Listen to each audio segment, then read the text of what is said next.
Good afternoon. This is All India Radio. I am Valsa Williams and with me is Rupinder Kaur Chawla with the Midday News.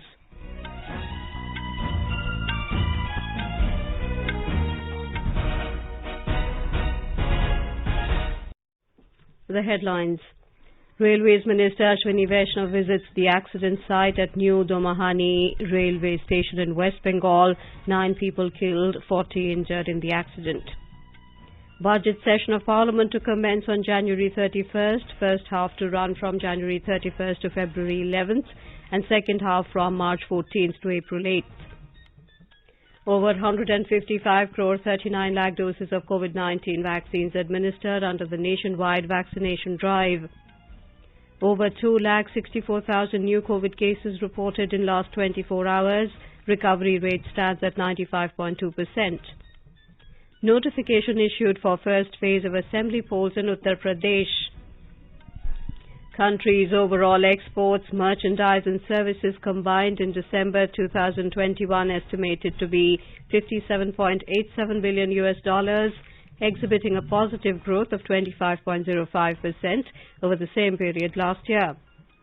Makar Sankranti, Bihu and Pongal being celebrated today. Ministry of Ayush hosts first ever global Surya Namaskar event on the occasion. And in cricket, South Africa need 111 runs on day 4 to win the third decisive test against India in Cape Town.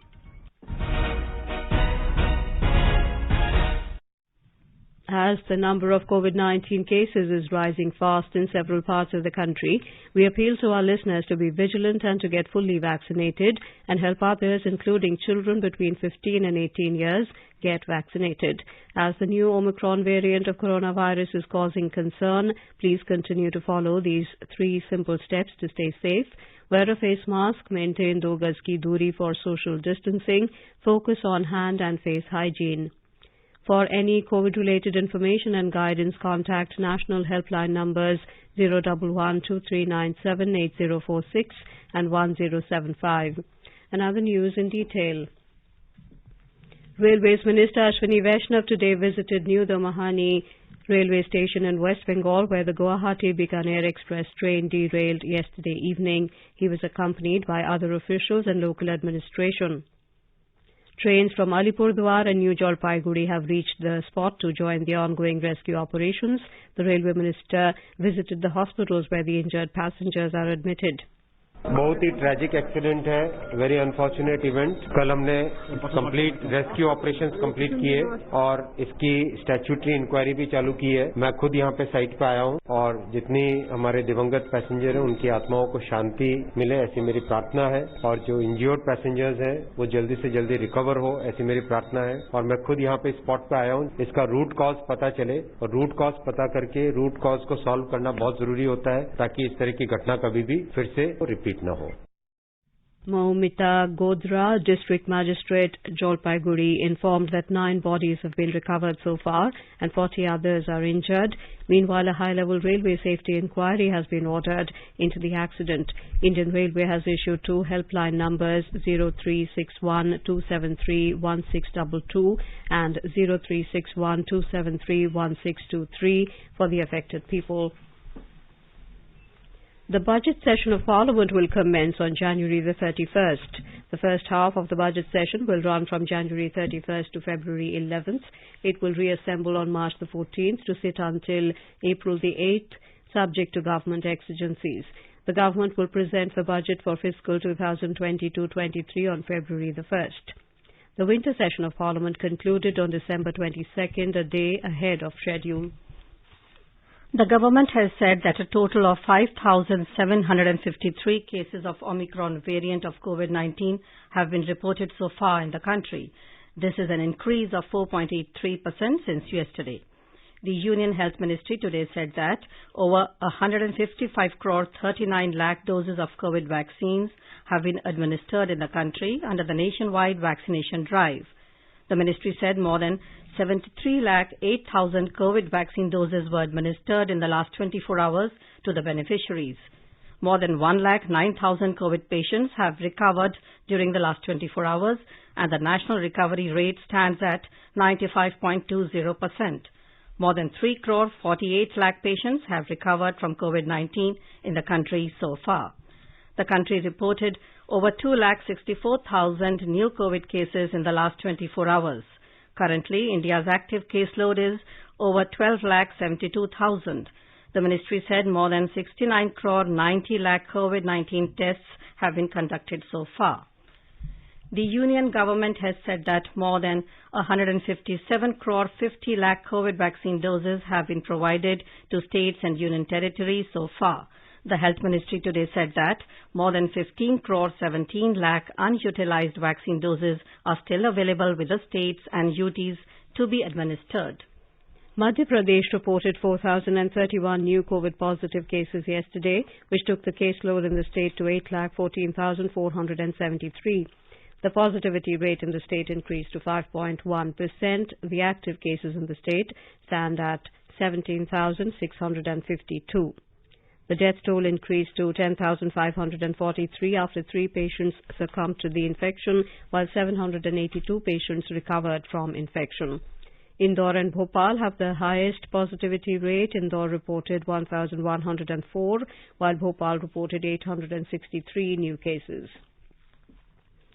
Punjab Governor and Administrator of Chandigarh, Shri Banwari Lal Purohit, has ordered strict enforcement of COVID guidelines and restrictions in the Union Territory of Chandigarh. Addressing the officers, Shri Purohit said that intensive containment and active surveillance should continue unabated. He said it has been brought to his notice that COVID protocols are being violated in certain markets and mandis. He also highlighted the need to ensure effective usage of masks. Expressing satisfaction over the rate of vaccination, the administrator UT said vaccination is the critical pillar of our COVID response. He said 10% vaccination of all eligible should be ensured at the earliest. The Union Health Ministry cautioned the COVID-19 patients not to fall prey to non-authentic and non-evidence-based treatment protocols, as it will harm the patients. In an exclusive interview to AIR News, Joint Secretary in Health Ministry Love Agarwal said non-evidence-based treatment protocols circulating on various social media platforms creates panic among patients. Talking about the salient features of the revised guidelines for home isolation of mild and asymptomatic COVID-19 cases, Mr. Agarwal said patients must undergo blood test, X-rays, MRI and CT scan only after the doctor prescription. Omicron variant is found to be highly transmissible. Also, it has a shorter incubation period. It can lead to faster spread of infection as well as early sort of highlighting of symptoms, but it is also mild. Our ongoing strategy, which is based on 5 strategic principles, that is test, track, treat, vaccination and adherence to COVID-appropriate behavior, still remain applicable even to this variant, even within the overall framework for COVID-19 management. It is important that we continue our focus on containment aspect. It infects if we provide it an opportunity to infect. If that be the criteria, if we focus on containment and we do not allow virus to infect others, to that extent we will decrease the number of cases within the country. He stressed that steroids should not be given to mild and asymptomatic COVID-19 cases. He said treatment of COVID-19 for every patient is different and uses of steroids must be avoided, as evidence suggests that use of steroids without prescription lead to secondary infection like mucormycosis. Full interview with Joint Secretary of Health and Family Welfare Ministry Love Agarwal can be listened to in the Spotlight program today at 9:15 p.m. onwards on FM Gold channel and additional frequencies. This program will also be available on our website newsonair.gov.in and on our YouTube channel News on AIR Official. Union Health Minister Dr. Mansukh Mandviya has announced that counselling for National Eligibility cum Entrance Test Undergraduate NEET UG by Medical Counselling Committee will start from 19th January 2022. In a tweet, he said that all these students are the future of the country. He also hoped that all of them will give a new direction to their career with the mantra of service is duty. Dr. Mandviya also extended his best wishes to all the students. The country's overall exports, merchandise and services combined in December 2021 are estimated to be $57.87 billion, exhibiting a positive growth of 25.05% over the same period last year. Overall imports in December 2021 are estimated to be $72.35 billion, exhibiting a positive growth of 33.86% over the same period last year.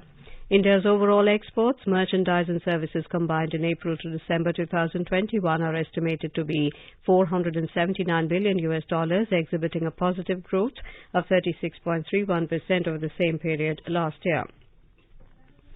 External Affairs Minister S. Jaishankar has spoken to Japan's Foreign Minister Hayashi Yoshimasa. They discussed the COVID situation, travel facilitation, bilateral projects, Quad, Myanmar and North Korea.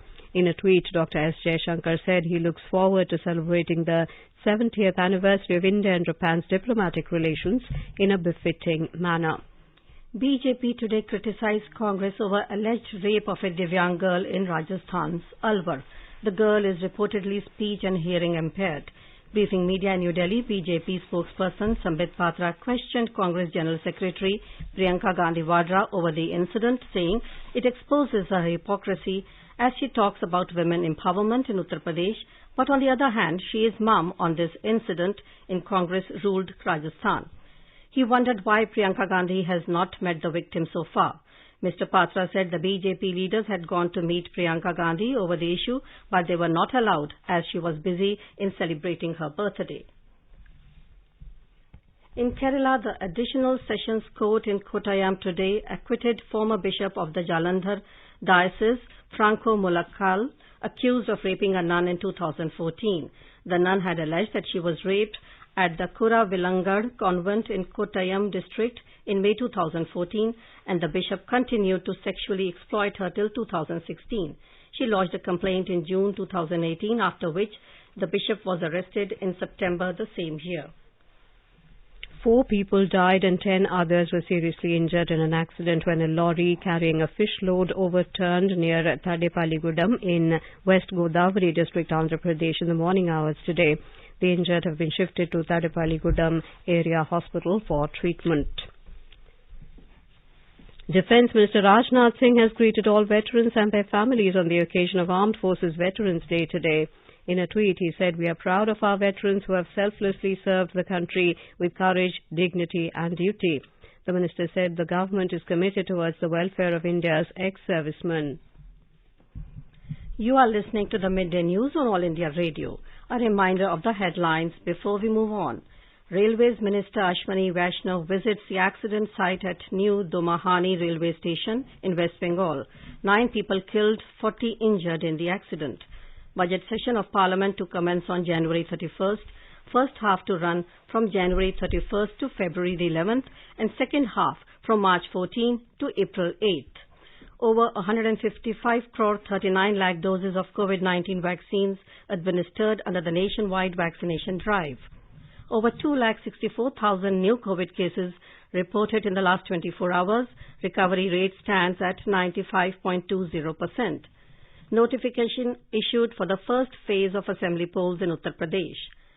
Country's overall exports, merchandise and services combined in December 2021 estimated to be $57.87 billion, exhibiting a positive growth of 25.05% over the same period last year. Makar Sankranti, Bihu and Pongal being celebrated today, Ministry of Ayush hosts first ever global Surya Namaskar event on the occasion. And in cricket, South Africa need 111 runs on day 4 to win the third decisive test against India in Cape Town. For quick news updates round the clock, follow us on our Twitter handle at AIR News Alerts. चलो मिलकर एक शुरुआत करें, चलो एक फैसला आज करें, मास्क नहीं तो टोकेंगे, कोरोना को रोकेंगे, चलो एक इरादा करते हैं, चलो खुद से वादा करते हैं, मास्क नहीं तो टोकेंगे, कोरोना को रोकेंगे. Welcome back to the Midday News. The process of assembly polls in Uttar Pradesh has begun today with the issuance of notification for the first phase. The state will go to polls in 7 phases from 10th of February to the 7th of March.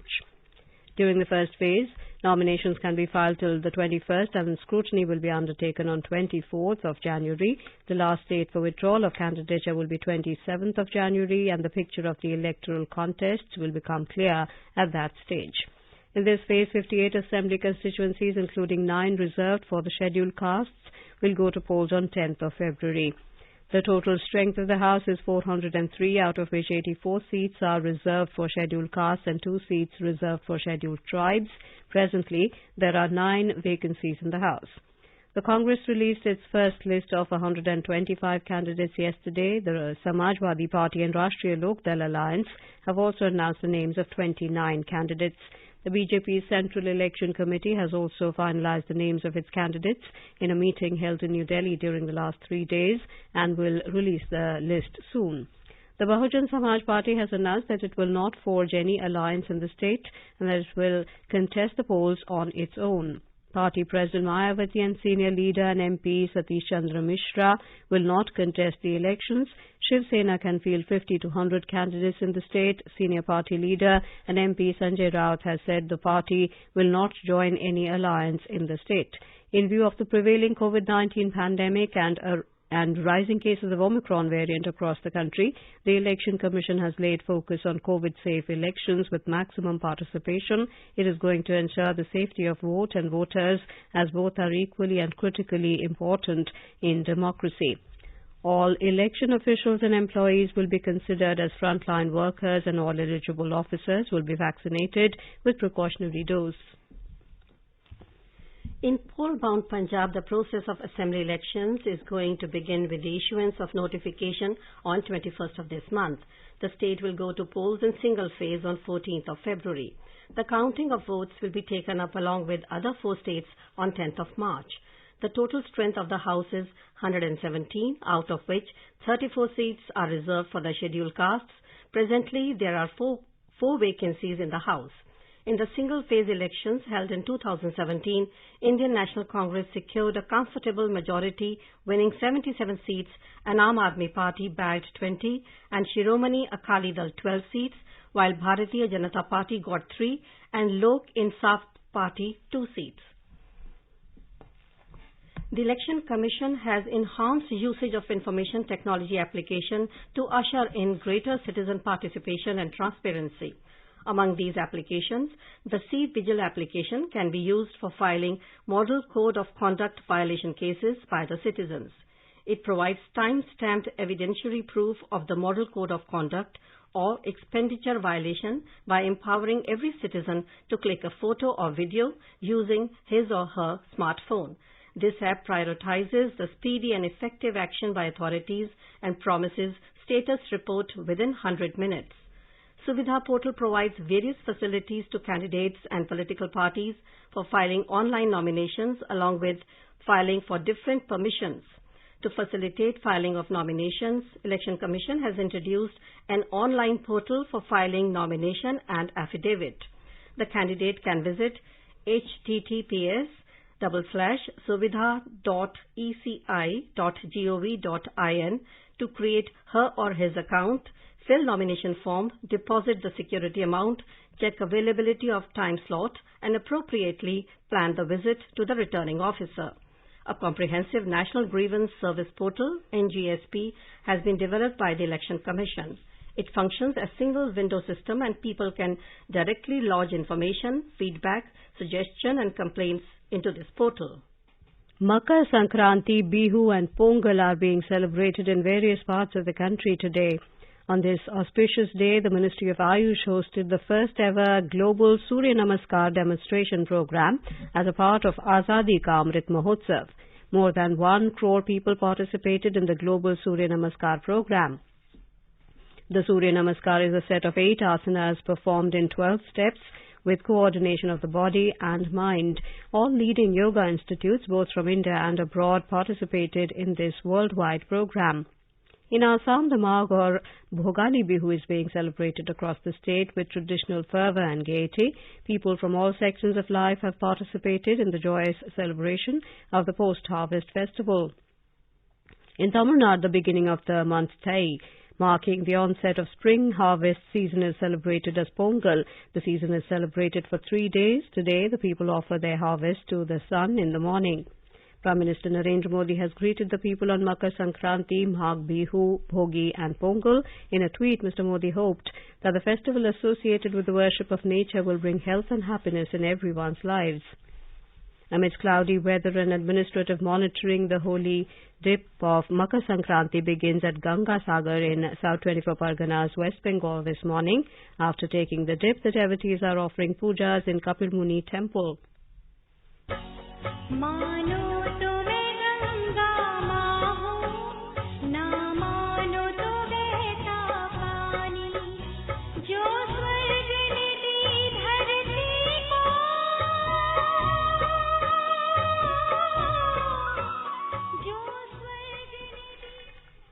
And now let's listen to our special program Azadi Ka Safar, highlighting the importance of the day during the freedom struggle.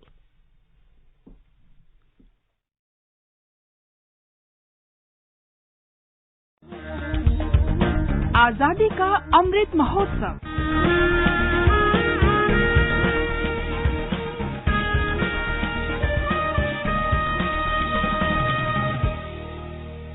Azadi Ka Safar with AIR News.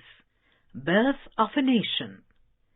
India's glorious freedom struggle is one of the greatest struggles the modern world has ever witnessed. AIR News brings you a glimpse of this struggle every day.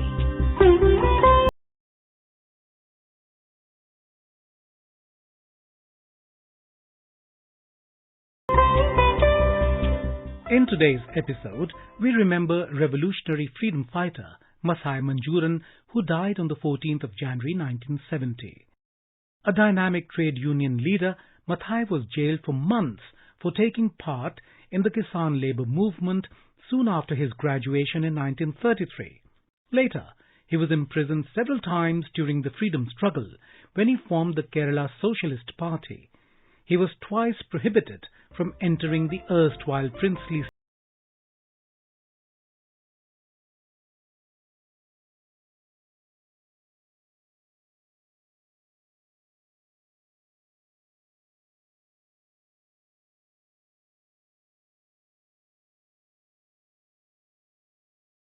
Manjuran became a member of the Legislative Assembly, winning the election from the Midday constituency in Kannur, Kerala.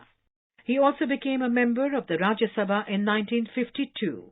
In 1967, he became Minister of Labour and held the portfolio for 2 years. He continued working for the welfare of people till his death in January 1970. AIR salutes the great nationalist.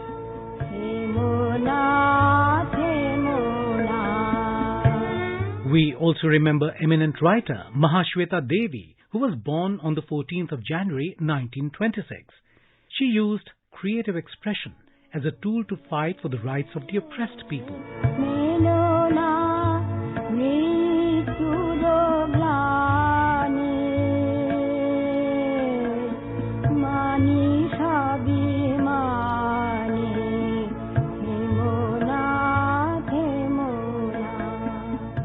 Mahashweta Devi was born to poet and novelist Manish Ghatak. Her mother, Dharitri Devi, was also a renowned writer and a social worker. Mahashweta Devi was influenced by her childhood association with Gananatya, a group who attempted to bring social and political theatre to rural villages in Bengal in the 1930s and 1940s. After finishing her master's degree in English literature from Calcutta University, Mahashweta began working as a teacher and journalist.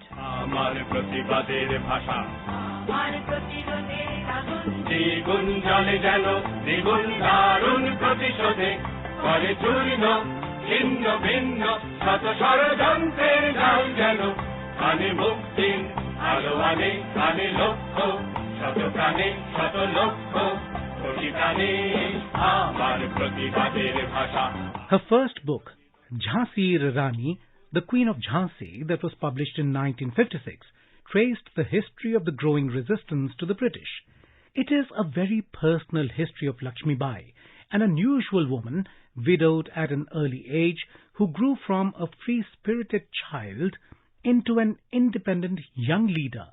She is showcased as a far-sighted leader, full of warm concern for her soldiers, as well as a mother who worries about her infant son's well-being.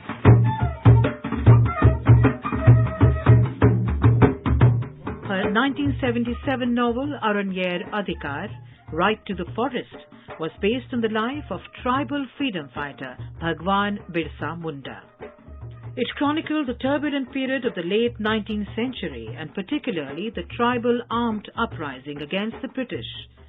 Mahashweta Devi published 20 collections of short stories and close to 100 novels, primarily in her native language Bengali. Her most notable works are Hajar Chaurasir Ma, Rudali, Murti and Aranyer Adhikar.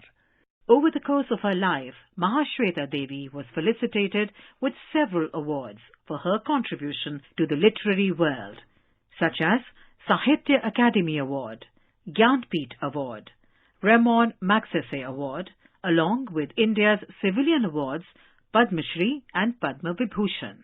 We salute the great champion of common people. That brings us to the end of this episode of Azadi Ka Safar with AIR News. See you in the next episode tomorrow.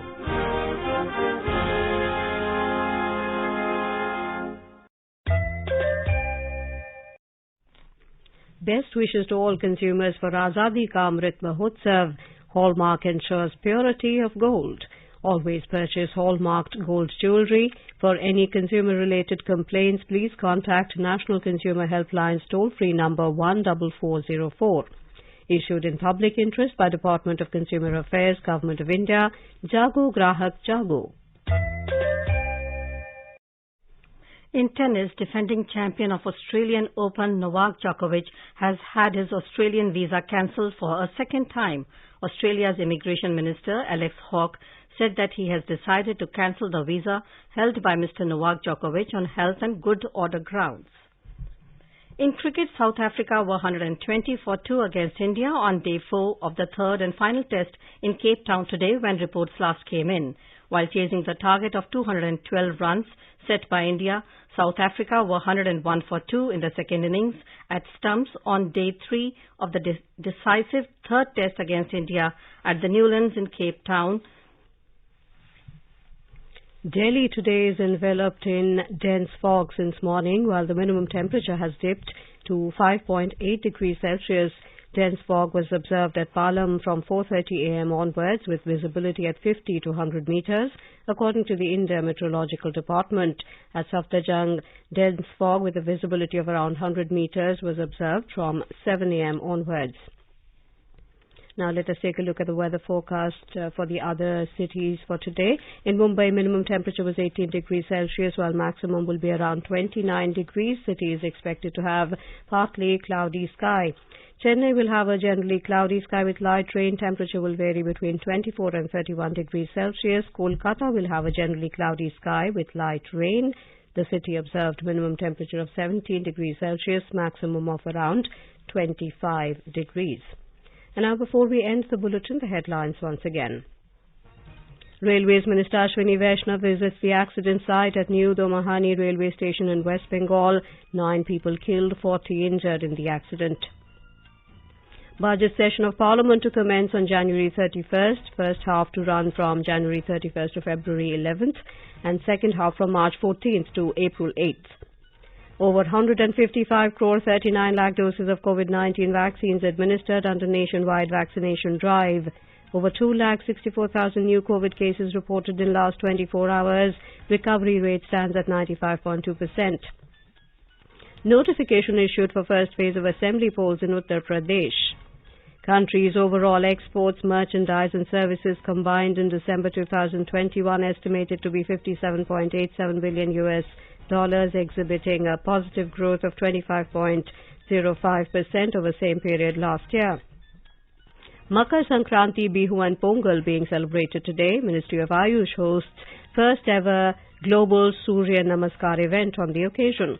And in cricket, South Africa need 111 runs on day 4 to win the third decisive test against India in Cape Town. And with that we end the midday news.